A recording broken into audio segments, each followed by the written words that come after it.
¿Te acuerdas cuando te contaron lo de las armas de destrucción masiva en Irak? Y cuando te dijeron que Gaddafi iba a pasar a cuchillo a toda una población, aquello justificó el bombardeo de la OTAN. ¿Recuerdas cuando te dijeron que Lula era un ladrón y que por eso había que meterlo en la cárcel? ¿Recuerdas las decenas de acusaciones contra Podemos en España? ¿Te acuerdas cuando Aznar dijo que los atentados de Atocha eran cosa de ETA? Sabes hoy que todo aquello era mentira. ¿Y no será que te están hoy mintiendo sobre Venezuela? Estados Unidos y Europa están perdiendo la batalla geopolítica y económica con el crecimiento y articulación de los BRICS, esa organización crecientemente poderosa de Brasil, Rusia, India, China, Sudáfrica, Arabia Saudí y otros países. La respuesta de esos decadentes como bestia herida es violenta. Y ahí tenemos el auge de la extrema derecha, el acoso y sanciones a países desobedientes o directamente la guerra. No son buenos tiempos para la democracia. La derecha está renunciando al liberalismo y por eso el auge del fascismo en Europa, la guerra en Ucrania, que se podía haber parado hace 2 años, el genocidio en Gaza, las guerras olvidadas en África, Milei, Bolsonaro, Bukele y, por supuesto, el ataque a Venezuela de la supuesta comunidad internacional. ¿Por qué Venezuela es un asunto en tantos países de política interior y no de política exterior? La izquierda se ha dejado acorralar con Venezuela. Así, cada vez que defienden en sus países la sanidad pública, la educación pública, las empresas públicas, medicinas baratas, al margen de las multinacionales, el pago de impuestos por parte de los ricos, le gritan ¡bolivariano! Y se asustan. Y si se asustan, mal. La derecha global necesita arrodillar a Venezuela para lanzar una advertencia a la izquierda del mundo. Si no obedecéis, os quebramos. A lo mismo que la Iglesia construyó el mito del diablo para que la gente obedeciera, hoy se ha construido el mito de Venezuela para que la izquierda asuma el marco que planteó el hijo de Vargas Llosa, ese que diferenciaba entre una izquierda vegetariana y una izquierda carnívora. La, cuidado, vegetariana era la amable y la carnívora a la carnívora a plomo. Pero por cierto, yo conozco a muchos y muchas vegetarianas que luchan ellos solos como todo un ejército. El tema de las actas, las famosas actas en Venezuela, es todo un guión para construir una mentira. Eso sí, bien armada. En primer lugar, sabotearon el sistema informático del Consejo Nacional Electoral. ¿Electoral para qué? Pues para intentar que no hubiera resultados oficiales. Así podían presentar sus actas y decir que ese era el resultado. El resultado oficial, cuidado, ¿eh? Que esas actas pueden ser falsas o pueden ser solo de las zonas donde realmente ganó la oposición. Lo que buscaban era poder decir que el resultado que ellos presentaban era el oficial al estar caído el sistema del Consejo Nacional Electoral. Pero es burdo. Aunque, ¿qué más da? No es la misma oposición que nombró presidente a Guaidó, sin siquiera actas, sin siquiera votos. Y les bastó que se autonombrara en una plaza. No seamos ingenuos. No es verdad que María Corina Machado tenga, como dijo, el 40% de las actas. Tiene el 100% de las actas, claro. Pero cuidado, ¿qué son las actas? Hay que entender el sistema electoral venezolano, que lleva funcionando más de 20 años y ha cubierto 32 elecciones. En muchos países tenemos urnas físicas, donde se deposita el voto y al final de la jornada se cuentan las papeletas y se hace un acta. En Venezuela no es así, porque en la Cuarta República, la que había antes de que llegara Chávez, el fraude era constante. Hay un dicho en Venezuela que dice acta mata voto. ¿Qué significa esto? Que el acta que falsificaban los dos principales partidos, Acción Democrática y COPEI, mataba el voto real que tenía la izquierda porque ellos hacían las actas y desaparecían los votos de la izquierda. Nos suena de otros países, ¿verdad? Por ejemplo, como México. Por eso hicieron en Venezuela un sistema electrónico impenetrable, donde entrar dentro del sistema solo se puede lograr con claves electrónicas donde todos los partidos que participan, todos, tienen un pedazo de esas claves. Ocurre como con la activación de la bomba nuclear, o están todas las llaves o eso no se abre. Las urnas de nuestros países, las clásicas, en Venezuela son sus máquinas electrónicas. Ahí está la verdad del resultado. En esas máquinas, esas son sus urnas. Y no es lo que digan unos papeles que alguien puede haber hecho con Photoshop. No seamos ingenuos. Donde nosotros tenemos el acta que se hace al final de la jornada electoral después de contar las papeletas, ellos tienen el resultado que dicta la máquina. Máquina que se ha verificado antes, durante y después de las elecciones. Y que, cuidado, todos los partidos, todos, han validado. Escuchen esto bien, ¿eh? Ningún partido dijo antes de las elecciones que las máquinas no valían, porque siempre han valido para nombrar a gobernadores y alcaldes de la oposición. Son absolutamente fiables. Además, al votar electrónicamente, la máquina emite un resguardo que, con la persona o partido al que se ha votado y que tiene una firma digital, que el votante recoge y deposita luego en una caja, que eso se parece a nuestras urnas. Al finalizar la jornada, la máquina electrónicamente hace el acta, ¿Qué es lo que vale? Lo que sale ese acta de la máquina es como nuestras actas de nuestras urnas, por ejemplo, en España. Entonces, los partidos que han aceptado y que han auditado las máquinas, es decir, todos los partidos, porque si no hubieran participado, dan por fiable el resultado de las máquinas. Y el acta que sale, después la firman todos los miembros de la mesa, los testigos igualmente. Es como un ticket largo con todos los resultados, la información de la mesa y las marcas electrónicas que no se pueden inventar previamente.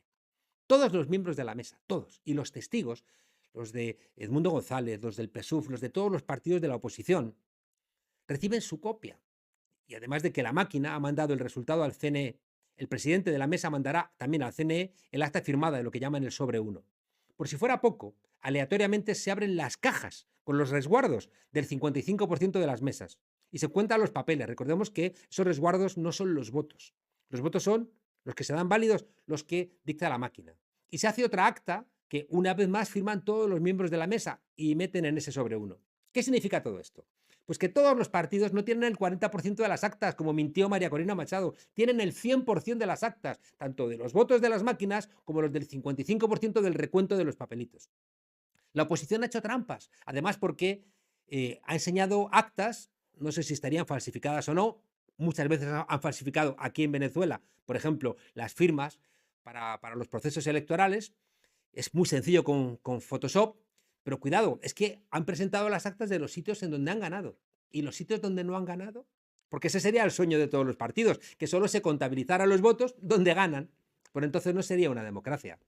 Creo que ha hecho bien el PSUV y los partidos del gran polo patriótico en no sacar sus actas. ¿Por qué? Esto es muy importante porque la izquierda en muchos lugares del mundo está diciendo, saque las actas, saque las actas. ¿Sabréis qué hubiera ocurrido? Pues que empezaría una guerra de actas entre los partidos. Y si la oposición resulta que ha falsificado las suyas, y recordemos, repito, que ya han falsificado firmas, empezaría un rifirrafe. No, estas son las verdaderas, no son estas. Y lo que haría es ocultar que el único que verifica la verdad de las elecciones son las actas, resultado de las 30.000 máquinas que dice el Consejo Nacional Electoral. No puede haber una lucha de actas. Es el Consejo Nacional Electoral. El intento de sabotaje del sistema electoral del Consejo Nacional buscaba que no hubiera datos oficiales y que la oposición dijera, nosotros sí tenemos los datos, aquí están las actas. Y por lo tanto proclamarían a Edmundo González, igual que proclamaron en su día a Juan Guaidó. El artículo 155 de la Ley de Procesos Electorales da un máximo de 30 días al Consejo Nacional Electoral para que se hagan públicos los resultados de todas las mesas. Ojalá se adelanten y lo saquen ya. Entonces, ¿qué tendremos? Tendremos que, por ejemplo, en una mesa X, en Petare, pues estarán los resultados que publica el Consejo Nacional Electoral y también estarán las actas que tiene María Corina Machado, las que tiene el PSV, el Polo Patriótico y todos los demás partidos de la oposición y también los miembros de las mesas. Esas actas tienen que decir todas lo mismo, tener la misma firma electrónica, el mismo código de la mesa a la que pertenecen, tiene que tener el mismo número de votantes, tiene que estar firmado legalmente y sin falsificar las firmas por todos los miembros, es decir, las firmas tienen que ser idénticas en todas esas actas. Claro, entonces se verá sin duda que lo que ha dicho el Consejo Nacional Electoral es cierto. Yo personalmente he verificado que, al menos en una de las mesas, la página de María Corina Machado, donde dicen que tienen sus propias actas, han hecho votar a una persona muerta hace 2 años, hermana de un conocido. Como sea así todo, lo han resumido bien Lula y López Obrador. Que se sigan, como en todos los países, los cauces legales y se publiquen lo antes posible, sabotajes salvados mediante, todos los resultados de las mesas, que es lo que se ha hecho siempre por parte del Consejo Nacional Electoral, y lo hará. Igual que según el cronograma harán esta semana las auditorías ciudadanas, donde lo más importante es verificar con los técnicos de los diferentes partidos que todo está en orden, que el código interno de la máquina no ha sido modificado. Porque eso es lo más importante, porque repito, la urna es esa máquina. Por último, en la última fase se van a abrir el 51% de las cajas para ver si los resguardos coinciden con lo que ha dicho el voto lanzado por las máquinas. ¿Y sabéis qué no hace la oposición golpista? No van a las auditorías cuando pierden. ¿Por qué? Porque así pueden decir, es que ha habido fraude. Por último, como Edmundo González, que insisto, no es toda la oposición, aunque sí la más importante, ha desconocido el resultado, el presidente Nicolás Maduro ha solicitado un amparo a la autoridad competente en un Estado de Derecho. Es lo que hay que hacer. En este caso es el Tribunal Supremo de Justicia, que tiene que hacer una cosa muy sencilla: pedir las actas que tiene la oposición, pedir las actas que tiene el gobierno, pedir el resultado al Consejo Nacional Electoral y cotejar. ¿Creen ustedes que va a presentar la oposición las 30.000 actas? Yo les aseguro que no, porque entonces se les acaba el show. Si las presentaran y lo que dicen es cierto, porque coincide con los datos de las máquinas, es decir, con el resultado que plantearía ahí el Consejo Nacional Electoral, que coincidiría con lo que han votado los venezolanos, es decir, pues nada, se proclama a Edmundo González presidente de Venezuela. Pero ¿qué ocurre si las presentan y son falsas? Estarían cometiendo un delito electoral, sumado al delito de pagar a gente para intentar que la noche de las elecciones hubiera 100 o 200 muertos en Venezuela.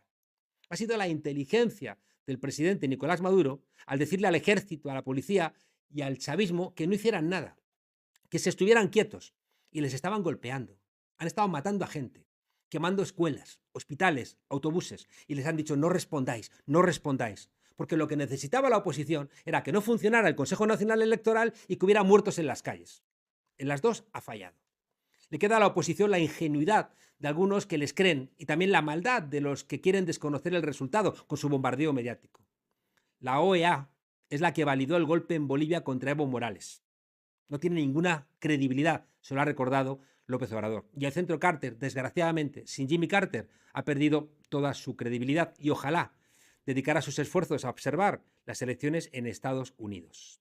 La conclusión es que la derecha global quiere ruido y le da igual un baño de sangre, anular la democracia, invadir un país. Y se lo digo como europeo que tiene, después de 30 años, otra vez una guerra en Europa.